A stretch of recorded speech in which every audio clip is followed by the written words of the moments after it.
Good evening, Stockton Unified Community. We are so excited to have you here this evening for our fourth session of SUSD Talks with Interim Superintendent Mr. Brian Biederman and team. This evening, you will be hearing from a variety of our team members that will be sharing important updates around our safe return to school.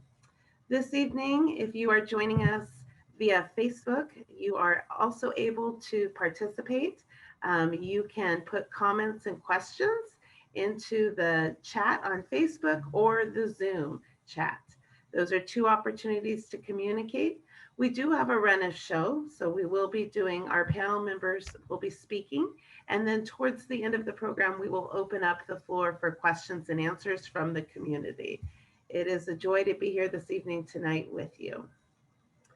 So welcome. My name is Shelley Spessard, and I am the Director of Community Relations for Stockton Unified School District. It is an honor to be here live with you this evening in our fourth session. This evening, as I mentioned before, you will hear from Interim Superintendent Mr. Brian Biederman and other SUSD team members.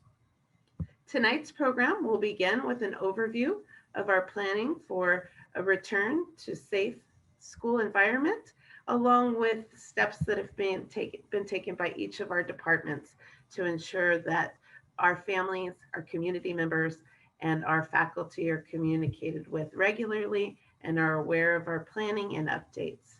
Before we get started, I would like to take this quick opportunity to see who is joining us this evening on the call. We are going to have a poll that will be loaded right now. And if you would support us by selecting your role in Stockton Unified, we would appreciate it. It is always a pleasure to hear who's joining us, and it will assist us in making sure that we give you all of the answers you need. Those numbers are coming in right now, and wow, super impressed. We have several parents and guardians on the line. We have a variety of employees. Welcome to our teammates, students.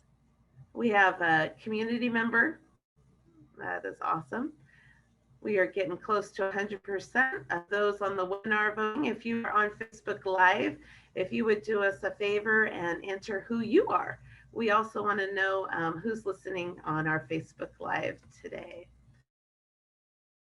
So we'll take just another minute or so, a second or so, to go through and have those of you join and select your role in SUSD. All right, we will go ahead and close that poll. Thank you so much. Very helpful for us to see who's in the audience today. We appreciate each and every one of you. If you're just joining us, I am Shelley Spessard, the Director of Community Relations. This evening's event will last about an hour and a half, and we have a large number of participants. Really excited with the turnout of those that have registered and those that are joining us live on Facebook. We will do our best to hear from as many community members, faculty, staff, students as we can this evening. We will have a variety of presentations that will take place, quick, short presentations to give you the scope of how Stockton Unified is safely planning for the return of students and staff. And after that, there will be an opportunity for Q&A. If a question does pop up as we are going through the presentations, you may use the Q&A feature at the bottom. For those that are joining us this evening, I also would like to point out that there is a translation feature. I see that people have already selected that at the bottom. If you want to listen to this in Spanish, you may select that, or English, that is pre-selected for you. It is now my distinct privilege to introduce this evening's panel members. So we have our interim superintendent, Mr. Brian Biederman. Thank you for joining us, Brian.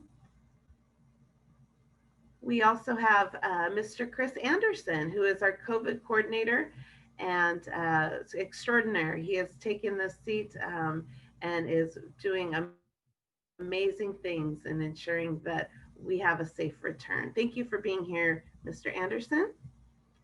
We We have Tamara Pranitis, our interim deputy superintendent this evening. We also have Mr. Eric Swanson, who is our interim assistant superintendent of educational services. Very excited to hear about distance learning and the hybrid model. Thank you for being here, Eric. Works. We also have Mr. Connor Sloan. I'm sorry, it's Dr. Connor Sloan. He is the director of LCAP and really here to be the voice of the community. We really appreciate Dr. Sloan's perspective and are excited to hear from him this evening. We also have Dr. Francine Baird. Dr. Baird is the interim assistant superintendent of student support services. Thank you so much for being here, Dr. Baird. And we are also looking forward to hearing how our support services are working. We then have Suzanne Montoya, our chief business official. We have Claudia Moreno, director of labor negotiations, and Dr. Katrina Leone, our interim director of human resources. And Chief Richard Berries will not be here this evening. He does want to make sure that everybody knows that he is here in spirit. He is running a community meeting simultaneously. So we have Captain Stephanie Schofield that will be sharing with us this evening. We have Janet Yarbrough, our Director of State and Federal, and several people behind the scenes that are helping us to make this webinar happen. So without further ado, it is my distinct privilege to recognize and honor our interim superintendent, Mr. Brian Biederman, who has been working day and night to ensure that we get students and staff back safely in Stockton Unified. Interim Superintendent Biederman, I will turn it over to you. Thank you for being here. Thank you, Shelley, and Dr. Spessert and team for making this event possible. All the behind the scenes work that you don't see makes these events possible. So thank you very much. And like Dr. Spessert said, this is our fourth installment. The first three community dialogues focused on distance learning and our transition to full distance learning. This dialogue is an update on distance learning, but also our transition plans for our eventual return to live. And we'll talk about that a little bit. Before I get into my presentation, I just want to just say that I'm very thankful for everybody that can be on the call tonight. These are very trying times for us as we talk about our COVID data and the COVID fatigue and frustration that we all feel. But we want to make sure that our community is aware of the plans that we are producing for our students to eventually return live. And we'll talk about what eventually means. But just very thankful for everybody that's on the call tonight, from my team, from the community member, the students, the staff that are on the call.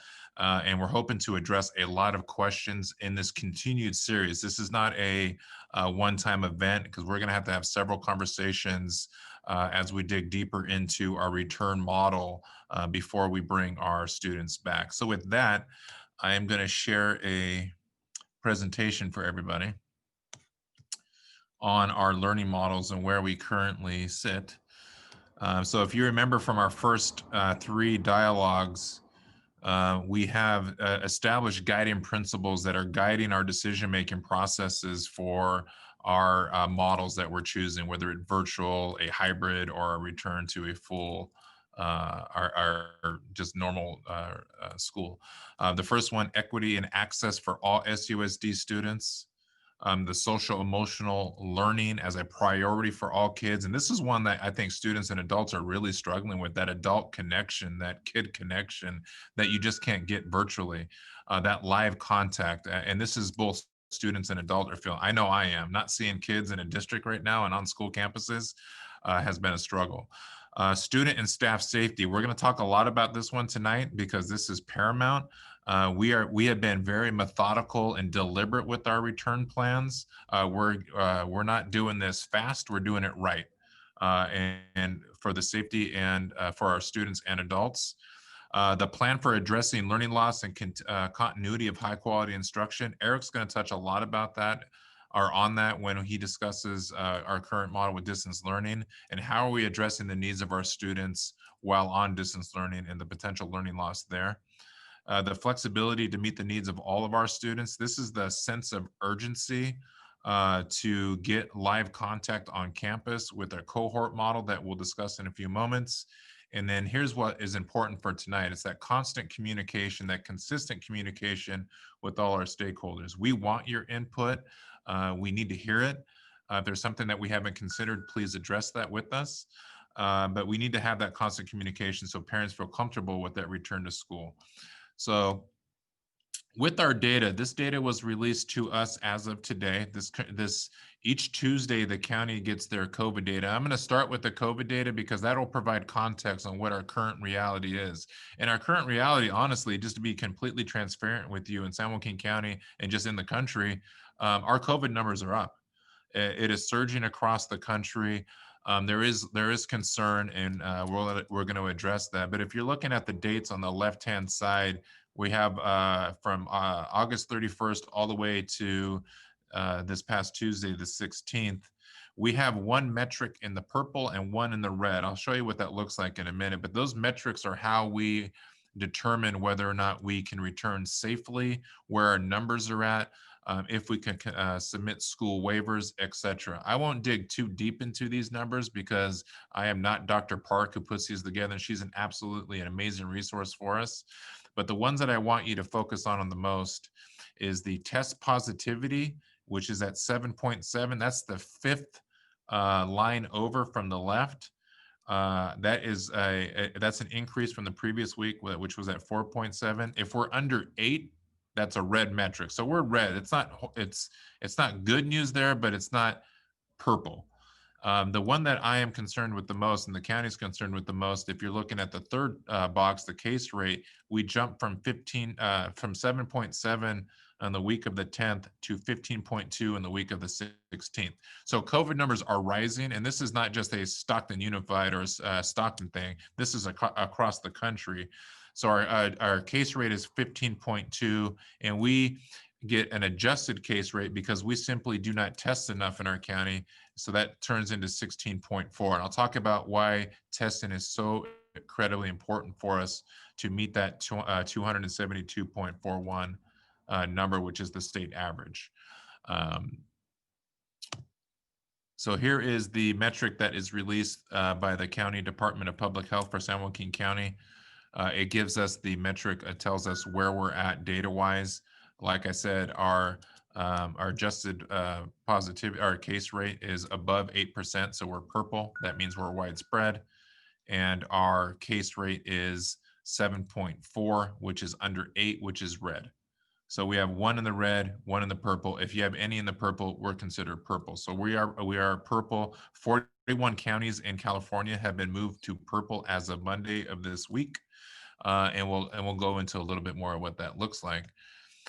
Here is the breakdown on cases in our county from November 8th to November 14th. Unfortunately, Stockton is number 1 with 159.39 cases in a week. But if you look at the other cities in our county, very similar. Escalon is 1 behind. Lodi has high numbers as well. I put this up here to show perspective with other cities in our county as they are reopening as well, and to provide perspective from the county that these numbers are typically from, these exposures are from restaurants, churches, and gymnasiums or gyms. Less than 1% of these numbers are from schools. So the exposures are coming from the social gatherings at restaurants and churches, and you're hearing this on the news, so this is not new information, but I just wanted to provide that perspective for everybody. And here is, and very thankful for, again, for Dr. Spesser's team. This is our push to yellow. So how we address some of this metric and getting our purple to red and eventually orange and yellow is that we have to test. We have 9 testing locations throughout Stockton Unified strategically to cover all of Stockton Unified. And we do have more in the south because of the equity metric. We want to make sure that we are serving the disproportionate areas of our city more. But the more tests that we have, and we have to test as a county, this is a pretty interesting number, 2,200 people a week or excuse me, a day. We have to test 2,200 people a day in order to meet the state average. So this is not just a Stockton Unified thing. This is the entire county has to pitch in to do this. But if the folks on the call, if you need, go get a test, promote this. They're free. They're painless. This isn't the one that goes entirely to your brain. It's just a little tickle in the nose. The results are typically 48 hours, although there is a backlog right now because we're getting more and more tests, which is a good problem to have. But if you have an opportunity to stop by one of these schools, please do so. The way you can do you can make an appointment with the QR code there, or you can just simply drive up and get in line and get the test. So this is our attempt to help out our county and to make it safer for our staff and students to return. Going into the holidays, this was stressed by Governor Newsom and the county public health officials today. There is some holiday season guidelines for us. And you don't have to read that. That is Dr. Spesser's team has been doing a great job putting the social media blitz out on this. I'll use this graphic. It's a little easier. Pretty much it's turkey, pumpkin pie, and mask, right? Keep it small, keep it short, celebrate safer. There's a fear that as we enter the holiday seasons, these social gatherings are going to be big. They're going to be very elongated, and we are going to forget about COVID for a minute and we're just not going to be as safe, and our numbers are going to spike. So to prevent that, we need to do everything that we can within our control with the holidays that are coming up with Thanksgiving and eventually Christmas. So keep it small, keep it short, celebrate safer. Now, to get in front of the holidays a little bit, the governor and the county public health official also released today, that's effective Saturday, a limited stay-at-home order that goes into effect Saturday, that from 10 p.m. to 5 a.m. we're closed. Unless it's an essential function like gas stations or grocery stores, we're closed. That is another attempt to stop this now so we don't get more restrictive on our closures. We don't want to go back to full shelter in place as a state. So we really need to, as a community, do what we can. The mask wearing, the social distancing, washing your hands, staying home, not large social gatherings, those types of things. So the more that we can do that, the less restrictive our county can get or will be. But right now we're shutting down a little bit to get in front of a potential holiday spike if we don't do it right. So with that, we are going to eventually talk about options for our parents and our students. They will have options when we do come back. They can either opt in to remain in full distance learning. And again, I'm just going to touch on this because other people are going to go into depth on this, or they can have an option of returning to live instruction, which could be a hybrid depending on the grade level. So we're not forcing anybody back into something that they feel unsafe. So parents will have an option. Our team did a survey a few weeks ago when we asked the question, would you like your child to return to in-person instruction at the school site? There was almost 7,000 responses, and it was almost a 50-50 split. 54% no, 44% yes. When we come back from our Thanksgiving break, we're going to do another survey to collect more data. The more information that we get out there with these community dialogues, and the more that we start talking about dates and potential return, and people get more comfortable with the information that we're providing, the survey data may or may not change. So we're going to have more survey data. This is not locked in stone here. And then after school programming, Janet's going to talk about this later. Mrs. Yarborough is going to start November 30th. We will have live after school programming. That is not metric dependent. We can be in purple to have after school contact. This will be with our after school program providers, not our teachers yet, and we'll talk about that. But we'll have live tutoring options for kids. We have to maintain a 16 ratio. So like a 15-1, 14-2, it just has to be 16 and under. And we'll have enrichment activities and outdoor activities. And we currently have a variety of sports and conditioning happening right now. with about 400 kids participating there. So I put this up here because we have had day camps and we have had sports activities happening for months now with no exposures. We're very deliberate with our safety and our practices to ensure that we're keeping our students and staff safe. But that we have done small chunks of programs to provide that data for us. And then, so here's the slide that I will end on because it is where other people will pick up the conversation.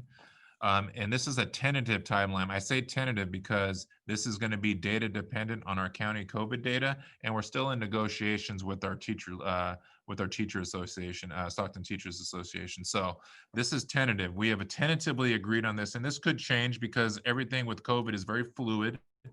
And with new data, new numbers, things may change. But this is where we landed on last week. And again, I'll read that statement. If health and safety conditions are favorable and if it is safe to begin transitioning to blended learning, these are the tentative dates for different grade level returns. So there's an if here. So I don't want anybody to walk away from this meeting that's like, oh my God, this is what we're going to do. And our COVID data is X.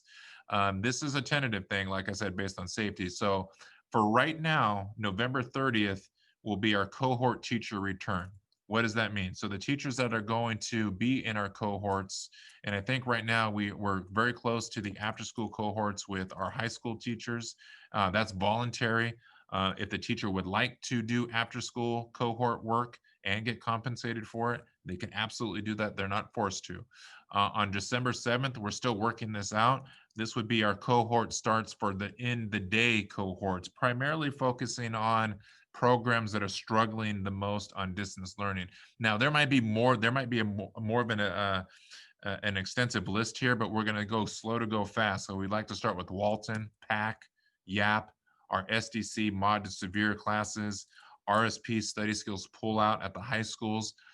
These will be during the school days where these kids are really having a hard time connecting virtually. So we're going to try to bring them live. That is tentative because we're still working on the logistics in a small 3x3 committee with STA. And then largely after Christmas break, January 12th is our tentative ready week where all of our teachers will return live. They will have a week to set up their classes, get used to the new protocols. If you go onto campuses now, parents, students, anybody, you will see a lot of differences from your campus as opposed to last year. A lot of signage. How do you enter the facility? How do you exit the facility? Bathrooms, water fountains being closed, playgrounds, etc. So we need a week to get everybody acclimated to that. And then on the 19th of January, we would start our pre-K 6 self-contained return, which could be 5 days a week. We're still fleshing that out. But we intend to bring our pre-K 6, our younger students back first because they're the ones that have the most difficult time with distance learning. Our older kids, it's easier for them. And these classes are self-contained. They don't move.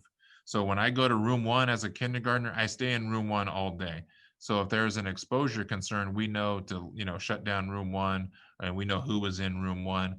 That's why if you look at the January 25th option for 7 through 12, that's more of a hybrid model because those are not self-contained classrooms. Those kids move. They go from an English class to a math class to a PE class to an art class. So that's a little bit more difficult because they're departmentalized and not self-contained. And we're talking about what an AB model would look like for them. So that's going to take a little bit more time for our older kids, but that's okay because they have an easier time connecting as opposed to our younger students. I have a 2nd and 5th grader myself, and distance learning has been a struggle for them too. So I get that, but that's our tentative timelines. And again, I just want to reiterate that this is based on pending negotiations with STA and our COVID data to ensure that we are safe. We're not going to jump into an unsafe situation. We're going to do it right, but we have to plan for eventual return because our data is telling us very clearly that some of our students need live instruction. There is no replacement for live instruction. So with that, Dr. Spessert, I will pause there and turn it over to another teammate that will follow from there, and I'll stop sharing my screen. Thank you so much. That was very helpful. A lot of really good information on that PowerPoint. Next, I would like to introduce Mr. Chris Anderson. He is our COVID coordinator. Welcome, Chris, and thanks for being here. Thank you, everybody, for joining us tonight. Really appreciate you getting the most updated information that we have for you. In doing so, SUSD recognizes that our health crisis is a fluid situation and has allowed the guidance and coordination from efforts of San Joaquin Public Health and also the Center for Disease Control. We've also developed a comprehensive health and safety measures and partnered with our local agencies to provide community support as well as current information and also guidance that's responsive to our questions and suggestions from our families, our stakeholders, and all of our providers. The guidelines that we're developing on considerations are based on the best available public health data at the time that we have. And as new data practices emerge, just like our Superintendent Biederman suggested, our guidance is going to continually be updated as we go along. In doing so, in the Office of COVID Coordination, which comprises me, we've developed a few strategic sources of information so all of our stakeholders have the most recent updated information to stay healthy and safe. In doing so, we seek to provide education to all of our stakeholders about COVID as we come back to our campuses and as we continue with distance learning for some students. We want to make sure everybody is comprised or apprised of all of the things necessary to combat this pandemic. In doing so, we want to make sure that we're transparent and that we're constantly informative. We call this our Push the Yellow campaign, in which we're asking all of Stockton to join us in an effort to be educated on COVID, to do the things that are necessary to reduce their numbers of outbreak so that we can get back to our normal practices of instruction on our campuses. So what we've done is we've developed a couple of publications that will be released in the next week or so to highly inform everybody in our community what the resources available and what the actions we have taken in Stockton Unified to make sure that we can move forward in the most healthy and safe way for our employees, for our students, and our community members. In doing so, we've developed a comprehensive return to school guide that we'll be publishing and make available to the public in the coming days and weeks. In this guide, SUSD has outlined all of the services and return measures that are available for all stakeholders to get the most recent information regarding the new protocols for learning in our new COVID environment. In doing so, we've also developed a health and safety guide that is a companion manual as we move forward. In this, our health and safety guide will be published alongside our return to school guide and is designed to provide the most accurate information for our employees, our students, and our families throughout the measures of COVID as we kind of go up and down with our surges. We want to make sure everybody is the most comfortable and knowledgeable as we move forward. So in this, as we publish it, everybody will be able to read through what our hybrid model is going to look like and what live instruction potentially will look like as we move forward with the dates that Superintendent Biederman had listed. In doing so, it discusses travel on and off of our campuses. It discusses the traffic and signs that are around campuses to make sure that we're adhering to all the safety measures that are outlined by our CDC and our local health department. Of these, we've initiated a healthy screening process. So when our employees and our students come to our campus, they have a virtual way of doing a self-symptom check before they enter our campuses to ensure that we're keeping those who may have symptoms of COVID isolated away from our students and our staff that are coming back on our campuses. In doing so, we also have a measure in which we can communicate and provide resources through our health department as we go along to make sure everybody is up to date on how we can travel on and off our campuses in a safe manner. We also are listing in our publication, personal and protective equipment and explanations on how they're used.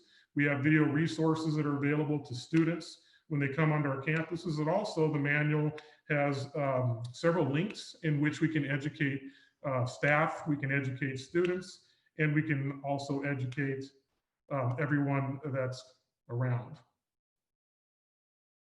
Everybody still with me? Thumbs up if you can hear me. Okay.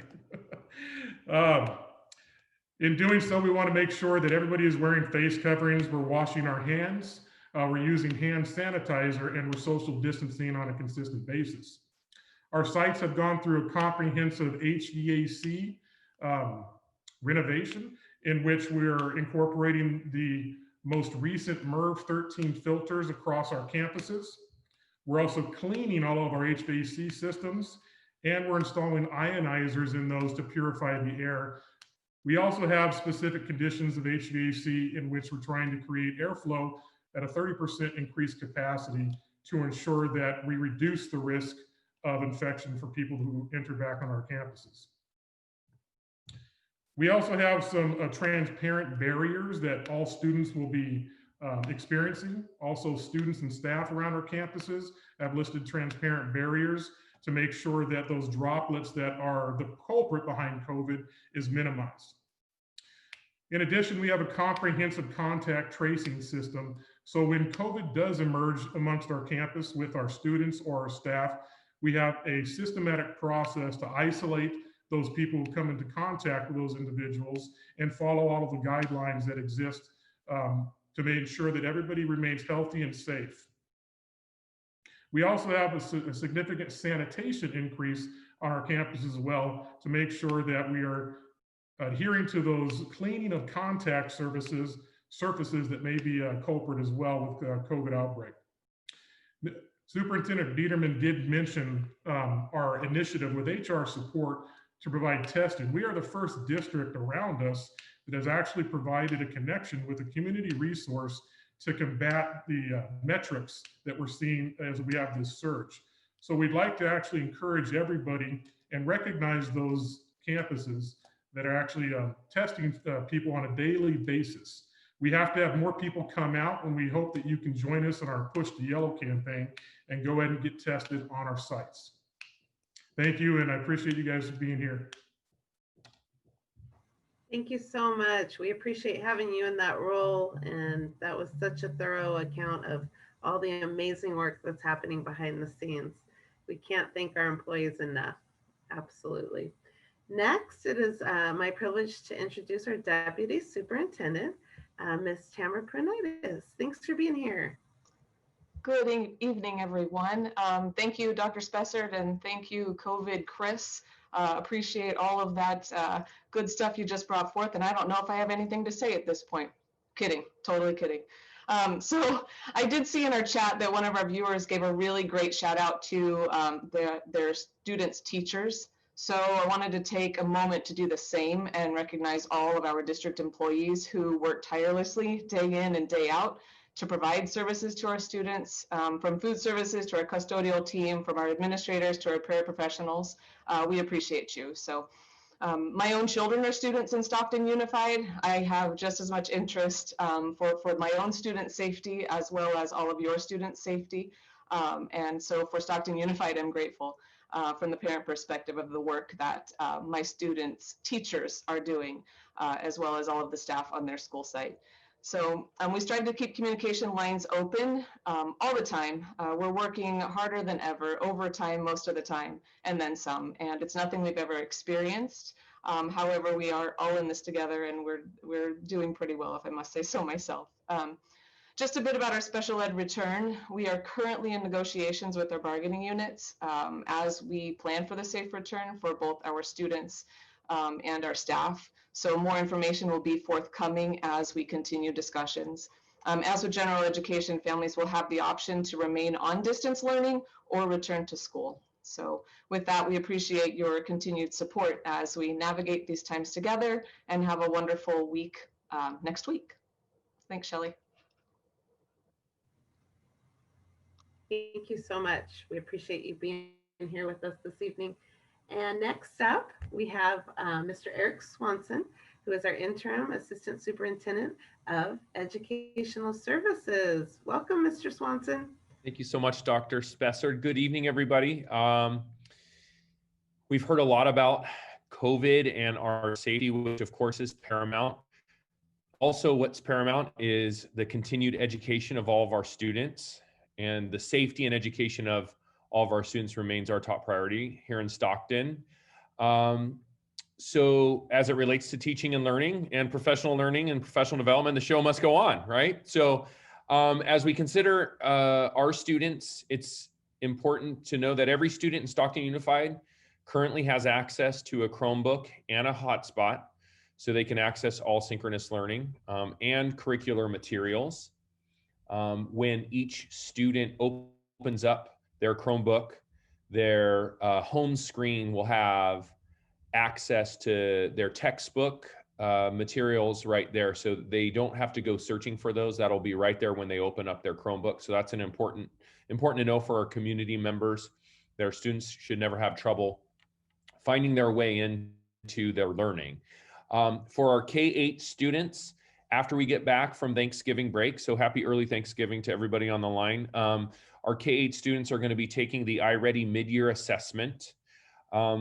What this assessment does is it's really important for our students to take this assessment, to take it without any parent support, because this helps our teachers know what they need to, how they need to adjust their instruction to support all students in learning the grade level standards. It also places all students on a pathway of learning with our online tool. So all students in kindergarten through 8th grade have a pathway in both English, language arts, and math that they can access at any time they want to help them in a targeted way, because they take that mid-year assessment, and each student, all the many thousands of students that we have in our system, gets a plan made for just them based on their assessment scores. So from that assessment, they then have... Entonces, can you hear me now? Entonces, a cualquier momento, una recomendación en... I'm sorry, I just... sorry. Entonces, tenemos en inglés y en matemáticas. Entonces, los estudiantes podrán, digamos, lograr, ese será el tiempo donde entonces ellos van a poder aprender muy buenos niveles de maestría. Entonces, aprendizaje a distancia y todas las cosas que no están disponibles, que digamos que esa es una herramienta que todos los estudiantes van a poderlo mejor para poder entonces aprender a distancia, desde que han ocurrido desde marzo. Para nuestros maestros, como hemos mencionado, entonces tengo la gran entonces fortuna de entonces es explicarles exactamente cómo es que va pasando esto a través del aula. Entonces estaba con los miembros de la familia, con todos ellos. Entonces, desde el punto de vista, spaces in the classrooms, and all our teachers doing their very best to keep 25 8-year-olds or 7-year-olds or 15-year-olds engaged at once is truly a stroke of genius for every one of our teachers in this system. And so kudos to all the hard work that they're putting in, and kudos again to all the hard work that the curriculum department is putting in, because I would want to mention on this forum that as I said earlier, the show must go on. So our professional learning plan must go on.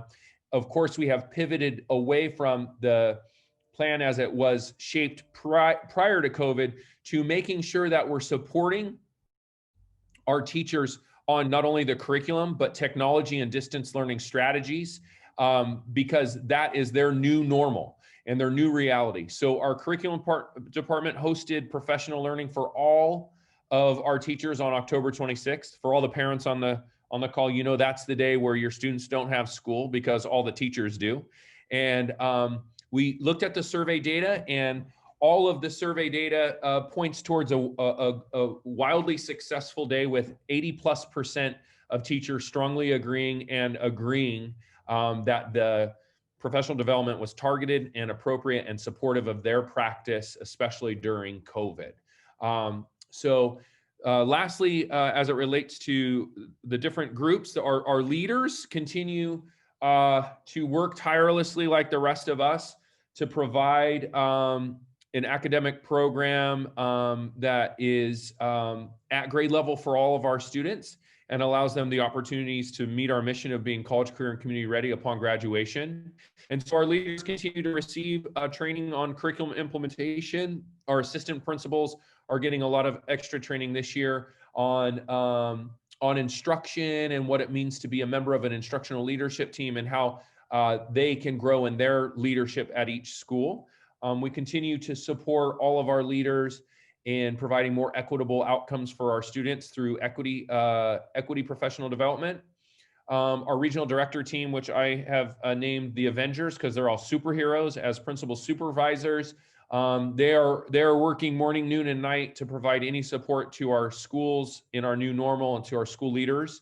And lastly, I'll say as it relates to our school leaders, this week was the final for them in a 3-week series called Changing the Lens with Professor Angela Beyer, who works out at Delta.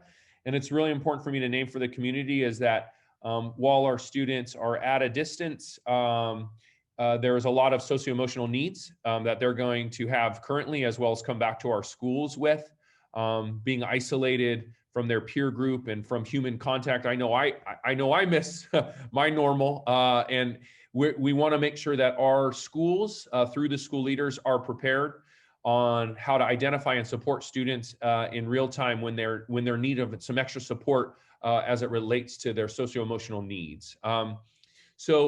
Transitioning and talking a little bit about as we come back to school, as Superintendent Biederman talked in January, tentatively, I want to name that all of our classrooms are going to be equipped for teachers to be able to teach the beautiful young faces that are right in front of them in class, and at the same time, teach the students who are still at home learning at a distance.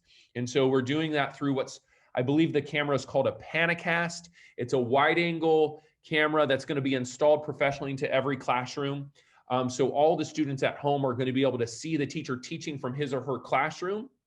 And then also there is going to be a speaker in the classroom that's installed so that the students that are at home that proverbially need to raise their hand to ask a question can ask that question through the computer, and then through the speaker in the classroom, that question will be projected for the class and the teacher to hear, and the teacher will have a microphone for them to respond.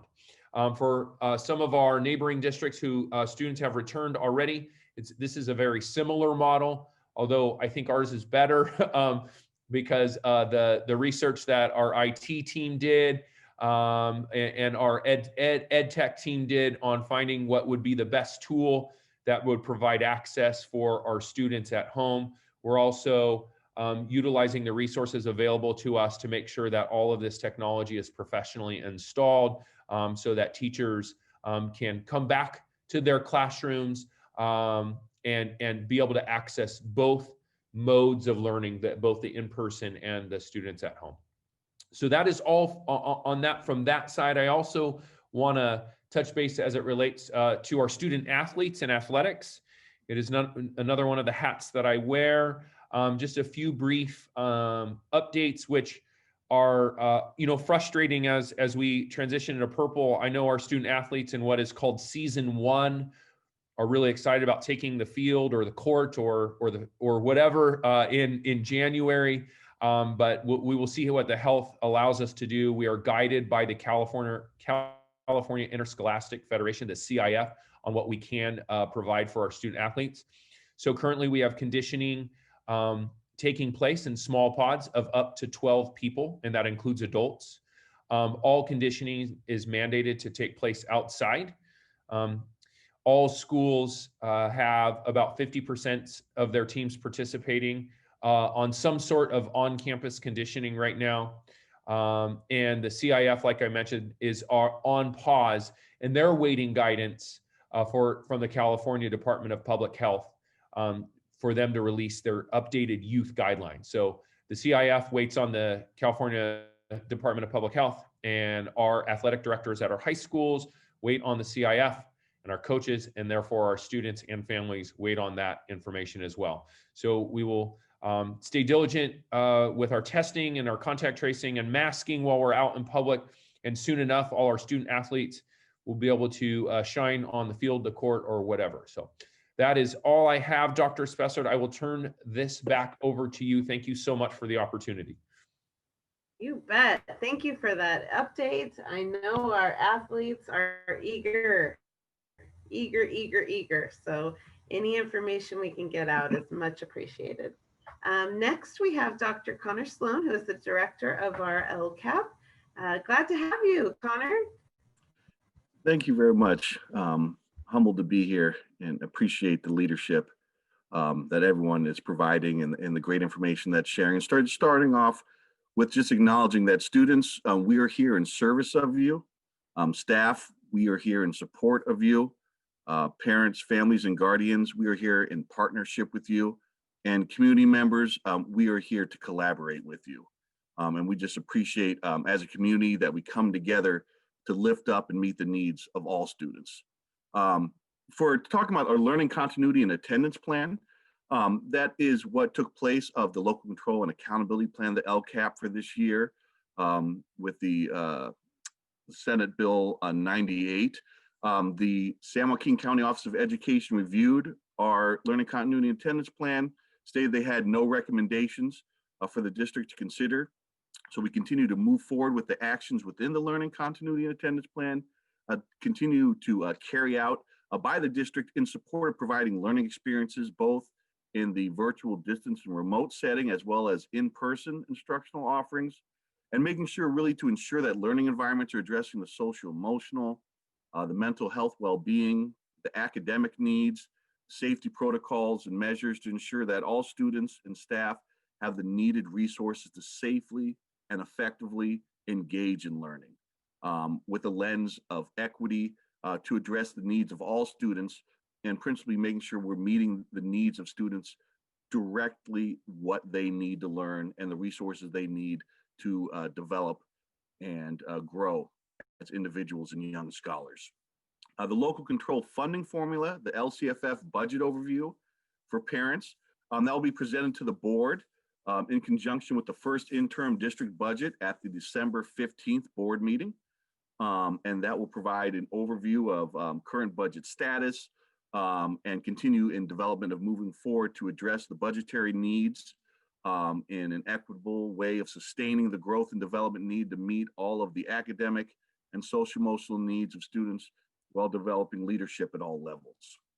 The local control and accountability plan, the LCAP survey, it's open from October 26th to February 5th for all stakeholders, 3rd through 12th grade students, certificated and classified staff, parents, guardians, and family members and community members to share your feedback, provide your input, and be a part of the development of the 2021-2024 first year of the LCAP. The link to the survey is right there in the front of our district webpage, as well as can be found on the webpage of all schools. We will be rolling out a paper-based survey for families, parents, and guardians as well that would prefer to do it on paper rather than on the computer for one reason or another. And it is phone friendly, so you could also do the survey on your phone.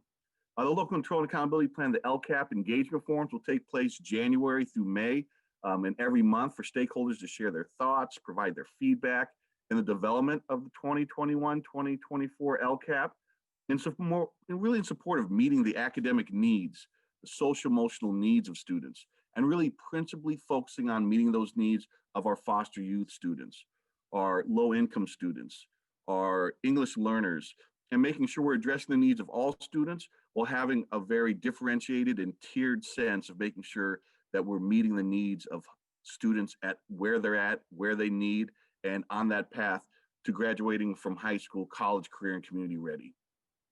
And Stockton Unified School District has got talent. We're filled with talent. We have a showcase coming up on December 16th. It'll take place at 6 o'clock. More information will be coming out about that.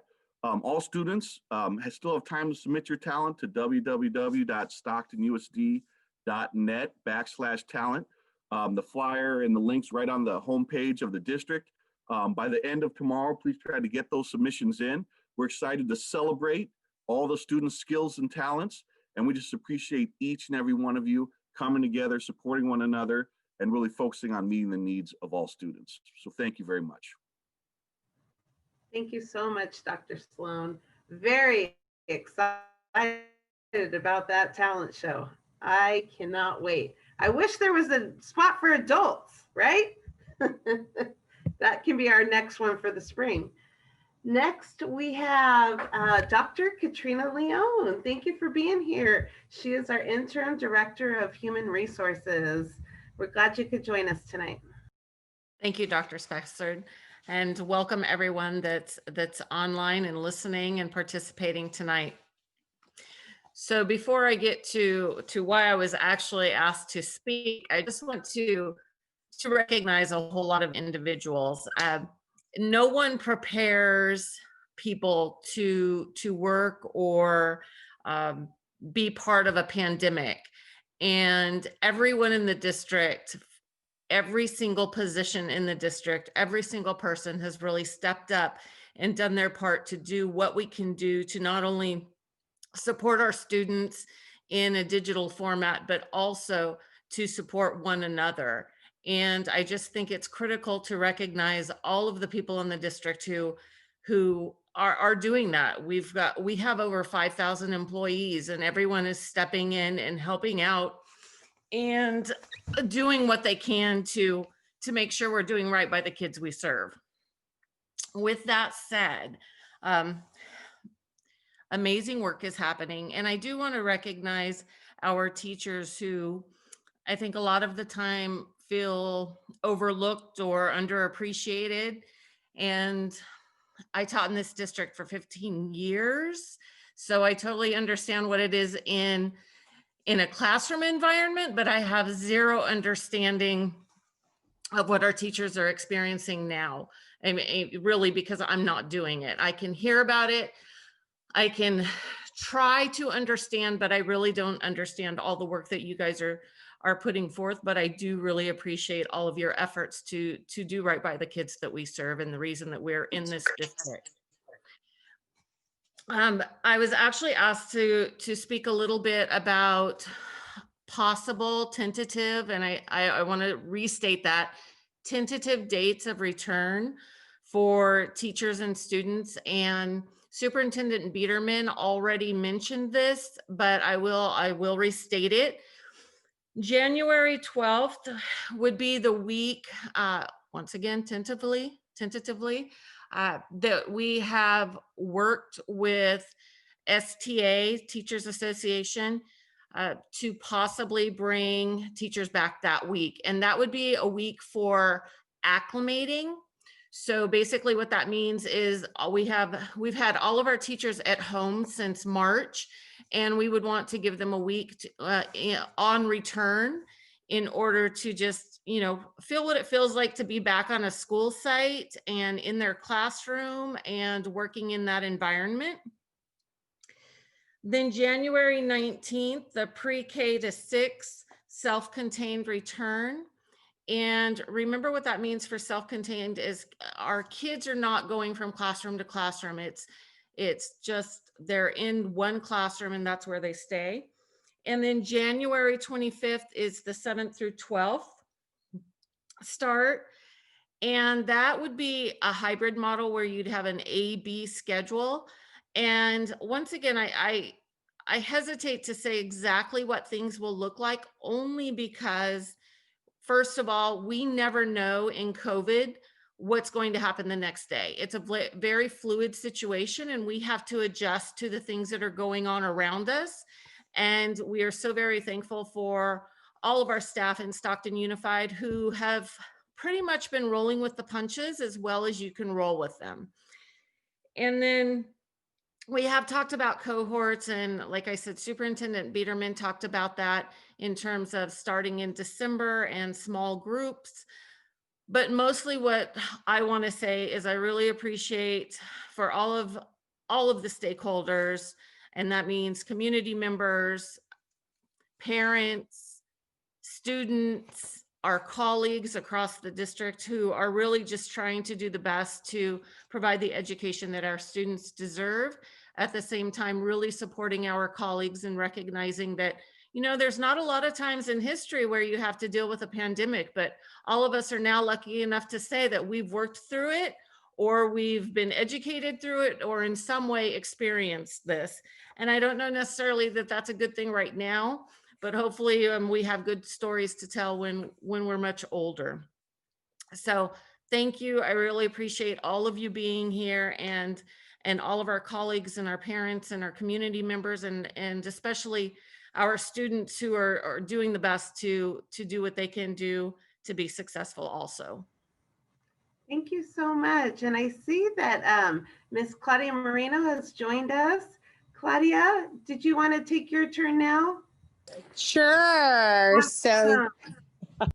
okay, so just providing updates regarding where we are currently with our bargaining units. So we are very happy that we have now concluded our MOUs with our transportation department and our classified units and our paraprofessional unit. So we are currently engaged in trying to finalize the process for teacher return to physical return to the sites, as has already been stated earlier. The big thing is making sure that teachers return safely so that they're ready and prepared to teach our students while they're on campuses safely as well. So it is our hope that we are able to begin the process for cohorts. We had a couple of committees that I met this week to try to work on the details regarding how we provide services for students in the specialized and small grouping settings, and particularly our most vulnerable students. And so particularly those that are in our Walton Center, those that are part of our young adult program, and obviously those that we have in PAC, which is our preschool programs. And for special education, which is our primary grouping of students that are in higher need, and also doing specialized groupings with our high schools and dealing with our students there who also are in dire need of support. So it's a really short and sweet. I'm just happy that we're getting to that piece where we can get to the biggest portion of getting our transition back into schools. Thank you so much. And thank you for the around the clock work. You're amazing, and happy to have you on the team. And thank you to all of our unions as well. Next, thank you. You bet. Next up, we have Captain Stephanie Schofield from our police department. Welcome, Captain. Thank you, Dr. Spessard. Good evening, district staff, student and parents, and community members. It's a pleasure to be here on some updates from the police department for you.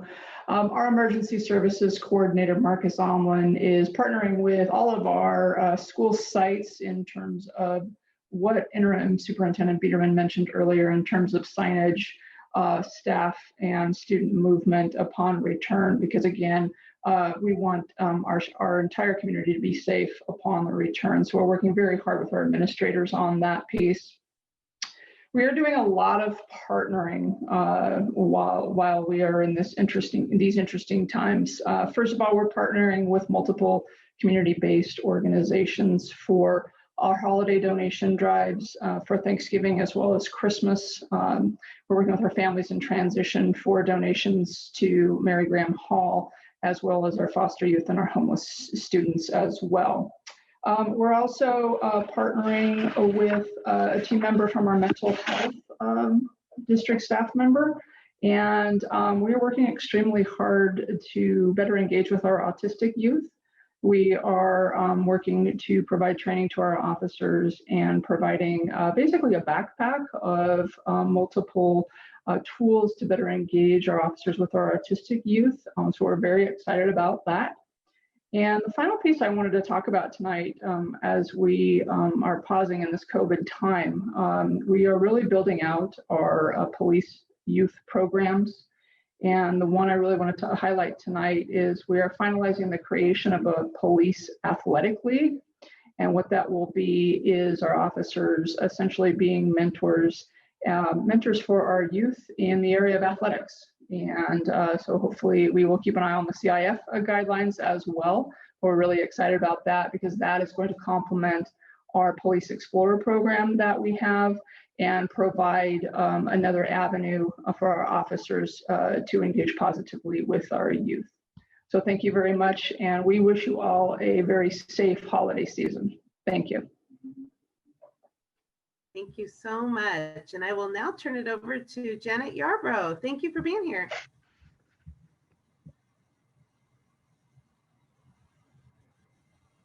Good evening, everyone. Sorry about that.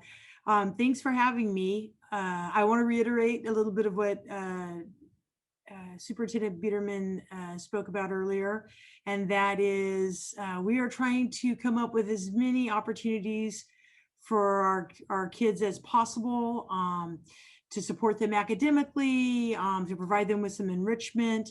We're building spaces because we are anticipating the return of our teachers, and we want to provide a spot in our day camps for their children as needed. So we're busy training staff, hiring staff, getting spaces available. After school, we have virtual tutoring at the K-8. That's a virtual enrichment activity. That's been going very well. We have over 1,000 kids participating a day. It's pretty much from around 3 o'clock to 4:45 during that time because we don't want to interrupt, obviously, the school day. We have children that are coming 30 minutes early and waiting for the program to start. We have kids who don't want to get offline because they miss that contact with folks, right? And they miss the staff they had from last year. And so it's breaking hearts. So we're trying to figure out some ways to now get groups on campus live safely. So when we return from our Thanksgiving break, I hope to see some small cohorts out there with our after-school partner staff and our facilitators providing some enrichment, fun times for kids, letting them interact safely, obviously following all of the COVID procedures and requirements. In addition, with our high schools, we already have some virtual tutoring and credit recovery going on there. We also are setting up small group tutoring through Air Tutors. We know we have a lot of struggling students. So please, parents, if your children are struggling and need help, please first reach out or encourage your children, or please you reach out to your children's teachers and ask them for some assistance during their office hours. That's who they should go to first, right? And then if we still need some help or things aren't working out in that way, please reach out again to your school site, school counselor, see if there's tutoring available. There is tutoring available, or contact at all the sites as well. So please try to make those connections. And if all else fails, please contact me, Janet Yarbrough, in State and Federal, and I'll try to make that connection and get something set up to help assist you the best that I can. Thank you. Thank you so much. It has been great hearing from each of our panelists this evening. And now it is time for us to move into the Q&A portion of the evening. So we have individuals that have pre-submitted questions. There is a Q&A feature within Zoom if you have questions that you'd like to enter, as well as we are monitoring this entire Facebook Live. I am seeing that I somehow missed one individual, Dr. Francine Baird. I am so sorry, Dr. Baird. I want to give you a chance to share your piece. I got confused with all of our panelists. So let's go ahead and turn it over to Dr. Baird, and then we will move right into that Q&A. Oh, well, thank you, Shelley. Sorry. Dr. Francine Baird, Assistant Superintendent of Student Services. And we've gotten so much awesome information tonight, a lot of it. And so what I want to do is I really want to talk about what we are currently doing. We've gotten a lot of information about what we're going to be doing. And I really want to stress the fact that we are looking at education through that equity lens. And the way that we're continuing to do that is through our Educational Equity Department. Our Educational Equity Department has launched their Coffee Chat series. The first chat was actually on November 18th, and there were 38 members of Stockton Unified School District's teams that were on the call. The purpose of these coffee chats is to provide a safe space for groups of Stockton Unified School District employees to explore topics in the areas of social justice, equity, diversity, inclusion, share best practices, and collaborate. That's something that we really want to happen. We would like our leaders to collaborate with each other and to learn from one another. Also, our PLUS program has been doing a lot of phenomenal work. They have went ahead and they've paired up with our counselors. They combined their efforts in the month of November for Bully Prevention Month. They've done classroom lessons, including a social media campaign that was held during the week of November 9th through 13th. That's very important, especially even through distance learning. We want to make sure that, you know, we are still giving this and the social emotional learning piece as well. And then also through the PLUS program, many sites are hosting their own Youth Speaks events. And it's very much like the one that we're participating now, but it's happening with the students and on their campuses.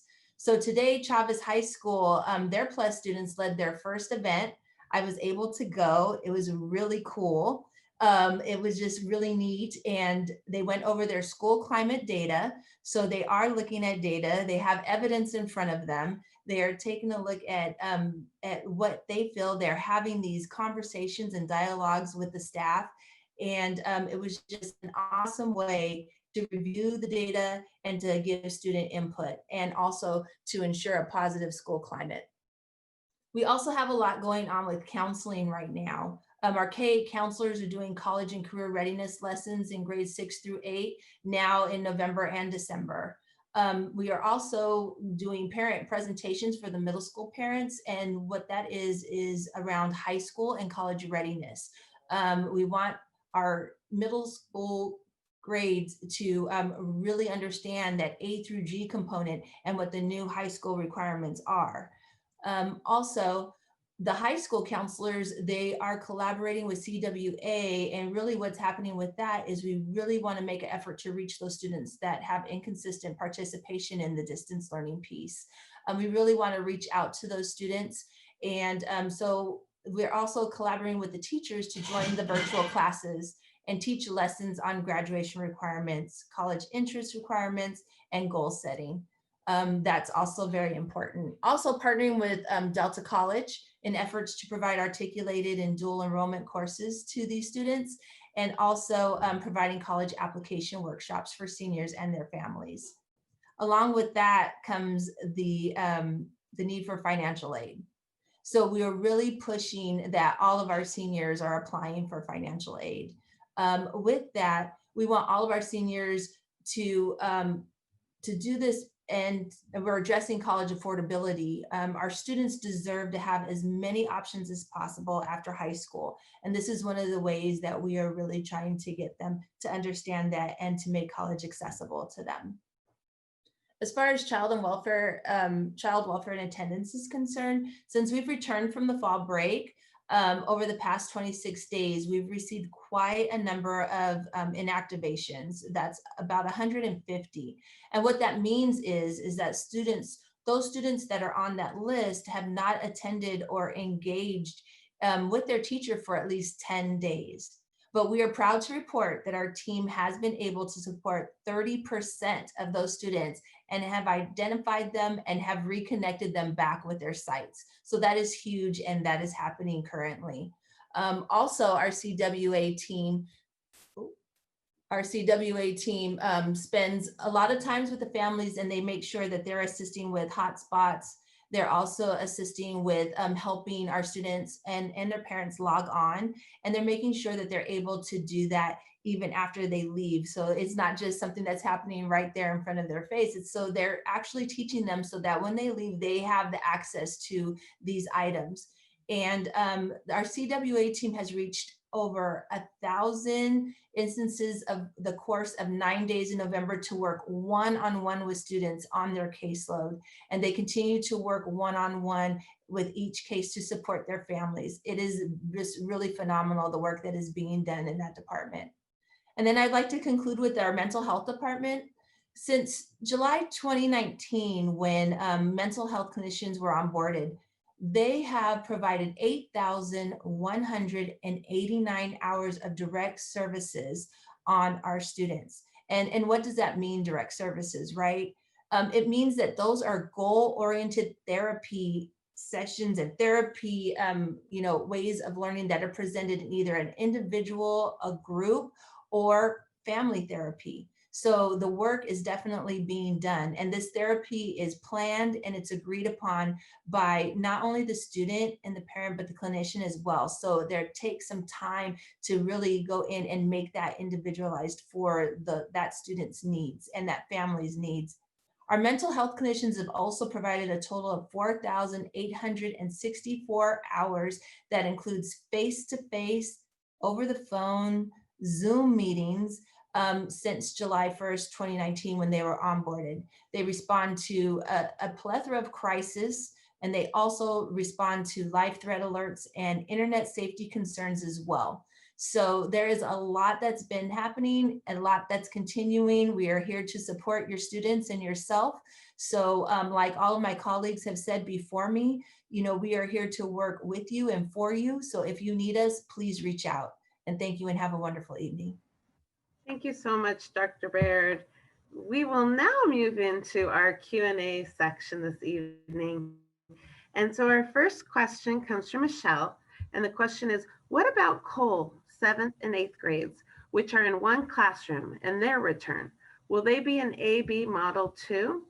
I will turn that question over to Mr. Swanson. I saw that question earlier, and I don't have an answer, but I so appreciate whomever asked it, because that cues me and the team here on this call to take a deep dive into figuring out how Cole can return in a safe way. So thank you. Awesome. Thank you so much. On Facebook, we have a question from Timothy. Are district-sponsored charter schools following this timeline for return? And I will turn that question over to Mr. Anderson.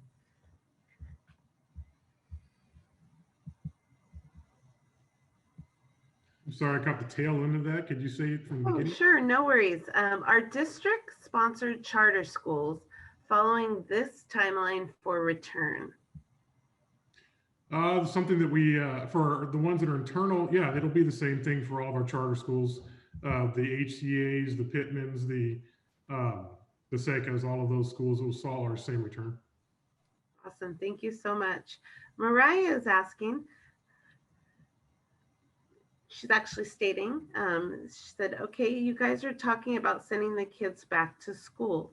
What about the kids that have health problems?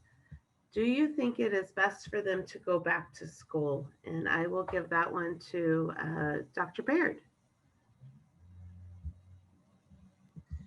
So with that one, thank you very much for the question. Is it safe to send kids back to school? We are doing our due diligence to ensure that we are going along with county and state guidelines.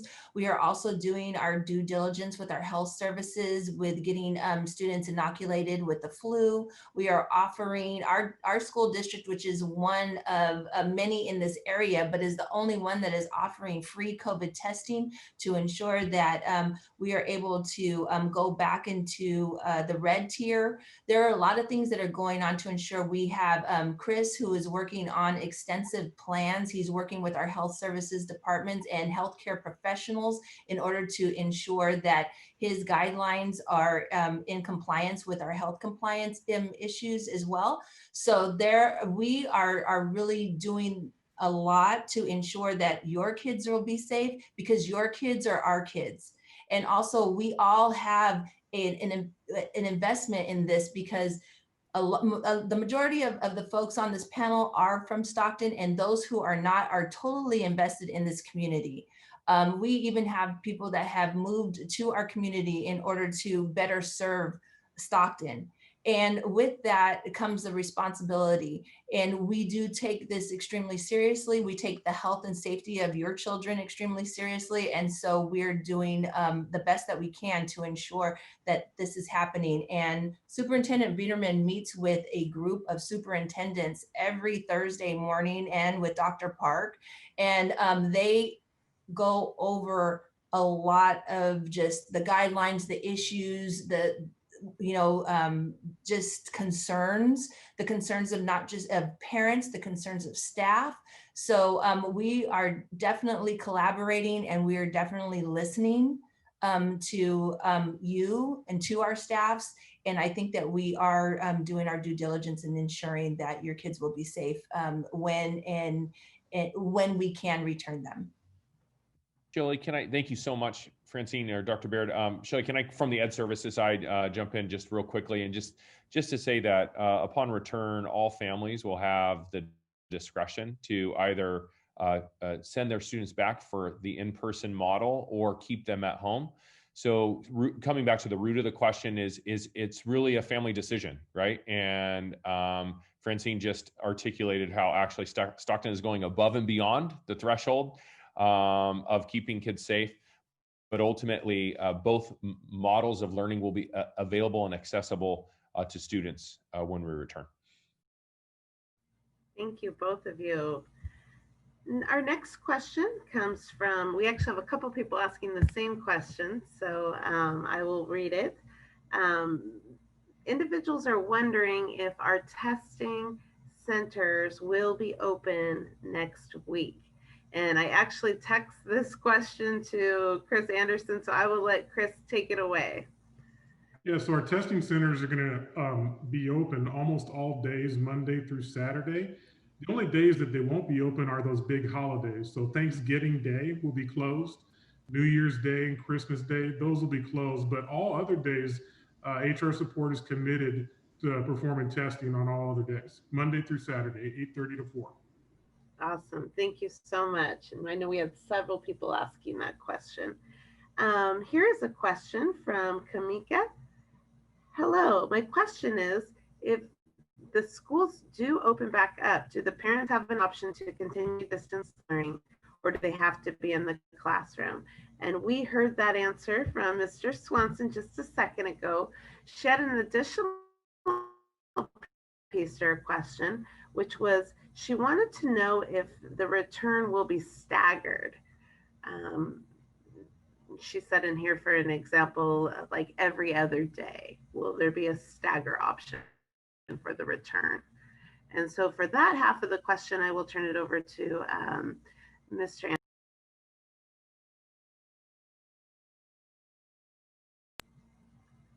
Chris, did you want to take that question? Yeah, so we're looking at a hybrid model where it could be an A-B schedule in which you have on 2 days and another group of cohort coming on another 2 days with some disinfecting in the middle or at the end. So we are looking at a staggered schedule such as you described. That's an option, and that's something that we're going to present with our school sites and find out what the logistics are of those. We've seen many of those models take place around us for those school districts that have been returning students to live instruction. So most likely there will be a staggered schedule, mostly for 7 through 12, possibly a little through 6th grade, but the K through 6, or I'm sorry, the pre-K through 6 or 5 students will generally be self-contained regular schedules on the AB 77 reduced minutes. Thank you so much. We have a question here from Mabel Romero. Did CSEA agree on the return to work dates as well? And I will let Claudia Marino answer that question. Can you repeat the piece about, what was the question again about returning back? You bet. It says, did CSEA agree on the return to work dates as well?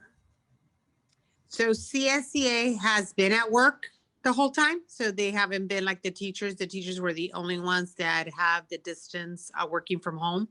What we have worked with in the sites, the administrators have done staggering of classified employees to be in and out. But technically they've been at work 100%. So there is no needed negotiation regarding that piece because they're basically have not gone home and not been working from home unless that has been done or prearranged by a site administrator. Thank you so much. We have a question in the Q&A here from Mary Elizabeth. Can you discuss what helps teachers will have to set up their classrooms for the hybrid situation? And Eric Swanson, would you like to take that one?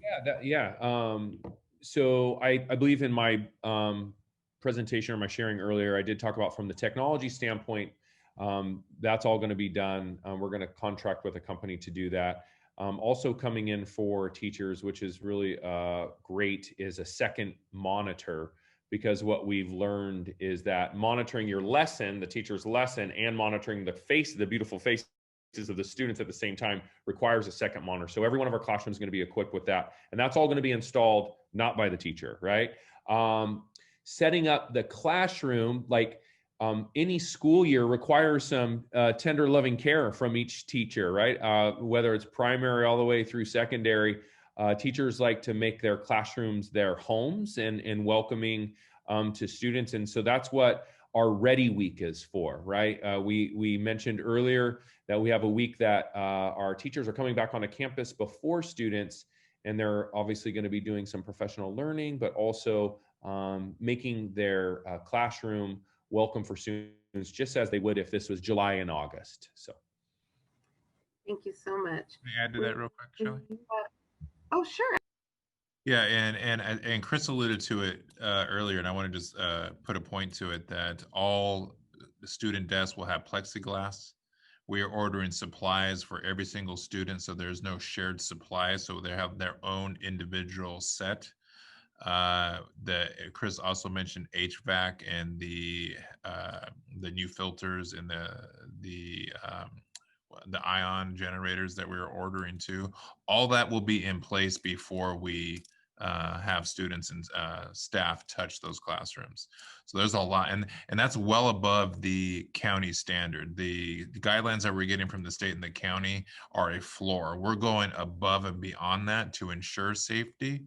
So all that will be deployed. And I want to give a real quick shout out. I think I see Trustee Vargas. She is in the call as well. I don't think I see any of the trustees, but I just wanted to welcome her to the call. Thank you. Awesome. And that actually is a great segue into an additional question that Mary Elizabeth has. She's wondering what the MERV filters are. Chris, can you tell us a little bit about what the MERV filter is? MERV filters are just basically the most highly updated version of air accumulation particles that the industry provides to us. So it's something that not always, especially in industrial complexes like built office complexes and even schools, those filters usually aren't updated for a period of time.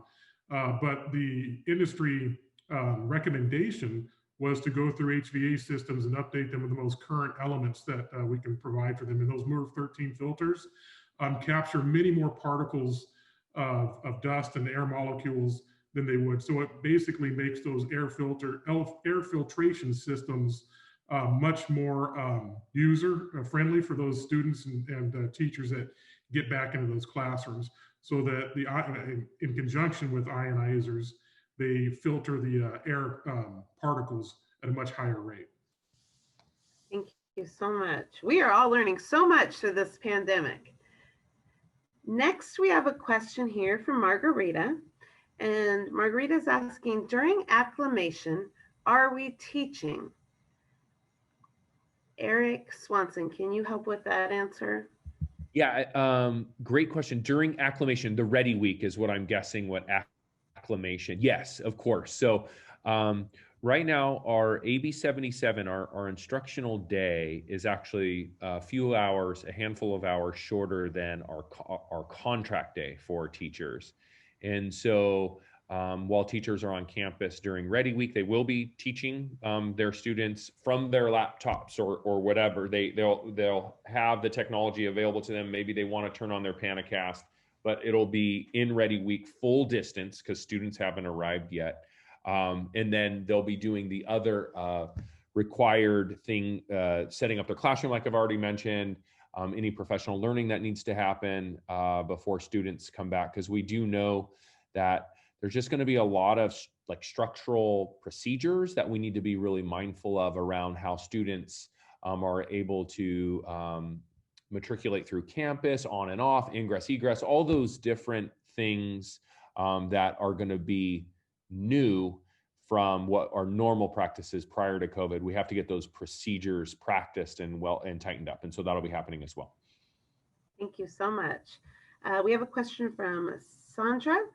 What about members of SPPA, nurses, school counselors, psychologists? Are they returning at the same time as the teachers? I will turn that one over to Ms. Claudia Moreno. Thank you for the question. So once students are on campus, it's all hands on deck. That's the best way that I can describe it. So it is our expectation that all of our service providers, all of our support staff, all of our teachers, everybody will be available to support services for students. So yes, so essentially once all teachers are back and we're ready to start opening the doors for our students, all of our staff will be at work. Thank you. And we have a question. I believe this is a student on the line. Do we have to get a new Chromebook when we return? And let's ask that question to Eric. I can take it. Yeah. I know there's probably a handful of people that could take this one on this call. I'm not sure the grade of the student that asked the question. Thank you for asking the question.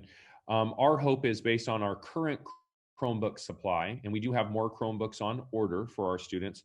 But as everyone could imagine, there's just a shortage, believe it or not, of glass that goes on the Chromebook cover across the world. And so the Chromebook manufacturing is happening at a much slower rate. And so while we're ordering them, we don't know when they're going to arrive. So we are very hopeful that students are going to be transporting their Chromebook safely, but from home to school. Couple for this young person that asked the question. So that would require you to make sure it's charged right before you come to school. It also is really important once you arrive at school that you're not sharing your Chromebook, because Chromebooks need social distance as well. And then making sure that you take your Chromebook safely home as well, and then recharge it. And so we also know that sometimes, I have an 8th grade daughter, Celia is her name. She's quite forgetful. And there's going to be times that she will forget her Chromebook taking it to school. So we're going to have a supply of Chromebooks at every school to provide as loaners out to students that come to school, that forget theirs at home, or theirs doesn't have a charge or stops working. And then we're working on the sanitization protocol right now on how, when that student is done on that Chromebook for the day, how we sanitize that so it's ready for the next day. Thank you so much. We have a question from Samantha. How is the plexiglass going to look in an STC Mod Severe class that does not have individual desks? So I will turn that one over to Mr. Chris Anderson. So we're going to follow the recommended 6 feet of distance in all of our classes. They will have individual desks, and we'll be having individual screens for each of those desks. Thank you so much. The next question is from Monique. Welcome, Monique. Thank you. She is one of our amazing parents and attends all of our talks. So super happy to have you here, Monique. Will teachers and paraprofessionals who help with toileting be provided with paper gowns? And I will turn that one over to Ms. Pranitis. Thank you for the question, Monique. Absolutely. In fact, our PPE that has been ordered and is on hand is over and above the needs. So whatever needs are out there that our staff need for toileting is taken care of and has been ordered and on hand, ready to go. So. And I can confirm that a lot of our sites have been receiving those gowns this week. Awesome, thank you. We have a question here from Mary. What are ion generators, and when will the school site be informing teachers of what the accommodations? So I believe that Mary's trying to get some clarity on those ion generators, and then will there be any type of accommodations that need to be made with the use of those? Chris? So ion generators go into the HVAC units themselves, and they're electrically coupled to those units. So there's no use for them. They just work in conjunction with the already existing HVAC systems in each one of the buildings that connect to classrooms. What they do is they purify the air that circulates in between the ductwork and the actual HVAC unit. to make sure that the air is circulated enough that it's purified as it goes back into the classrooms. Thank you for that. We have another question from Margarita. Can our schools handle the internet traffic to virtually teach? And I will turn that one over to Mr. Biederman. It's a great question, Margarito. Prior to COVID, we did a lot of infrastructure work at all of our campuses to ensure connectivity with Wi-Fi. So at the majority of our campuses, absolutely. There is one, and I think it's MATA, even though it's a brand new school, that one needs to be, I believe, adjusted as far as the infrastructure. But to answer your question, all other schools were equipped prior to COVID as we were rolling out our 1-to-1 ratio with our Chromebooks to students. But good question. Thank you. We have an anonymous question. What are the suggestions to support teachers in distance learning if the methods during Zoom time are not as beneficial to the child and speaking to the teacher and principal has not been successful? So I'll say that one more time. What are the suggestions to support teachers in distance learning if the methods during Zoom time are not as beneficial to the child and speaking to the teacher and principal has not been successful? Eric, did you want to take this one? Yeah, and I'm trying to understand, because at the beginning it sounds like methods to support the teacher, but after the end of it talks about when methods to speak to the teacher and the principal have been unsuccessful. So I think the lens is as a parent, right? A parent is asking, like I've reached out to the teacher and the principal, and I'm not satisfied necessarily with their response, but that teacher needs some help, right? Like that's what I'm hearing. Okay.